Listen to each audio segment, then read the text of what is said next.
திவ்யா, பேசிக்கிட்டே இருக்கே, போய்கிட்டே இருக்க, பதில் சொல்லிட்டு போ. என்கிட்ட எதுவும் கேட்காதீங்க, நான் செம்ம கோவத்துல இருக்கேன். ஏய் இரு.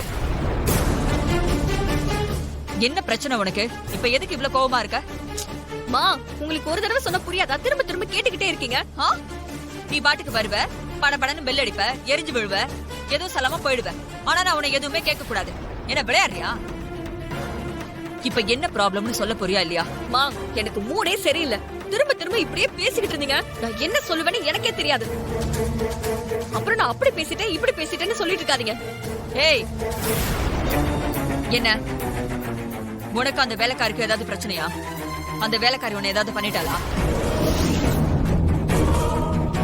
நான் எப்படி இதை கண்டுபிடிச்சேன்னு யோசிக்கிறியா? தெரியும் நீ இவ்வளவு கோவமா இருக்கேன்னா அதுக்கு அவன் மட்டும்தான் காரணமா இருப்பான்னு எனக்கு நல்லா தெரியும். அவளால தானே பிரச்சனை. என்ன பிரச்சனைன்னு சொல்லு. அது என்கிட்ட சொல்றதுக்கு என்னடி? சொல்லு. மகாவை யாரோ ஒருத்தன் கடத்தினா. என்னடி சொல்ற? நல்ல வேலை, திரு போய் அவளை காப்பாத்திட்டான். ஆனா அவளை கடத்தினவன் போகும்போது மகாவை பார்த்து உன் கழுத்துல தாலி கட்டாம விட மாட்டேன்னு சொல்லிட்டு போனான்.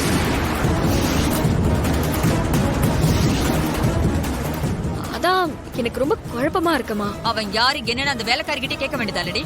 கேட்டேன், ஆனா அவ எதுவுமே சொல்ல மாட்டேங்கிறான். சொல்ல மாட்டான், அவ சொல்லவே மாட்டான். அதை தெரிஞ்சுக்கிட்டு தான் நான் உன்கிட்ட கேட்டேன். அவகிட்ட கேட்டியான்னு. உன்கிட்ட நான் எத்தனையோ தடவை சொல்லியிருக்கேன், அவளை நம்பாத, அவ சரியில்லைன்னு. இப்பவும் சொல்றேன், அவளுக்கு பின்னாடி ஏதோ ஒரு பெரிய கதை இருக்கு. அத யார்கிட்டயும் சொல்லாம, ஏன் அவளை உயிருக்கு உயிரா தங்கச்சி தங்கச்சின்னு உருகிட்டு இருக்கியே, உன்கிட்ட கூட சொல்லாம அவ ஏமாத்திட்டு இருக்கா.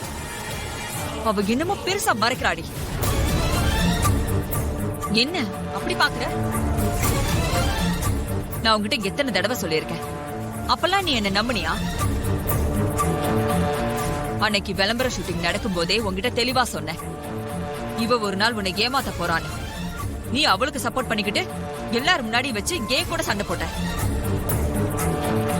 இதோ இப்ப நான் சொன்னது நடந்துருச்சுல்ல, உன்னை ஏமாத்திட்டால.